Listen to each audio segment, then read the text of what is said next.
Trešdien tika atklāta sociālo plakātu izstāde par pieaugušo vardarbību pusauģu vidū un prezentēta grāmata Vardarbība, bezdarbība.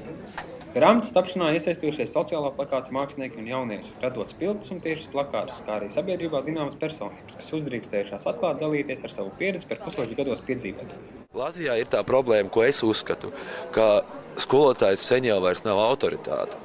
Reti kurš, un ja skolotājs būtu lielāka autoritāte, ja mēs viņus iedrošinātu arī iejaukties visā šajās darīšanās, teiksim tā, tad arī šī problēma būtu krietni vien mazāk. Viens no galvenajiem grāmatas mērķiem ir atjaunot pārliecību, ka vardarbība pusauģu vidū nav akceptējama kā norma, lai gan mūsdienās vardarbība kļuvusi par modes tendenci vai izklaidi. Es domāju, ka tas vecums, diemžēl, ir tāds, ka tas pusaudzis meklē savu vietu pasaulē, un ja viņam nav nekāda cita veida, kur to savu enerģiju izlikt, tad viņš bieži vien visvienkāršākā veidā parāda ar spēku to savu pārākumu pār pārējiem, un tā ir atradis to savu augstāko vietu.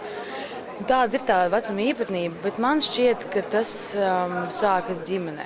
Tāpat daudz grāmatas varoņi savos stāstos runā par vardarbības sekām. Kā nejauša vai neapdomīga klases iekostīšana var pārvērst visu turpmāko dzīvi. Es esmu pati gan klopēta, gan pati pēc tam devusi pretī. Ir cilvēki, kuri ir mani varmākas, un ir cilvēki, kuri uzskata mani par savu varmāku, bet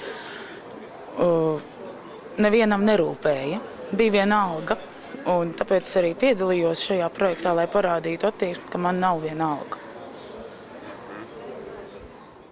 Grāmata paredzēts izplatīt Latvijas skolās, savukārt iekļautie mākslas darbi kādsvirķa ekspozīcija ceļos pa dažādām Latvijas vietām.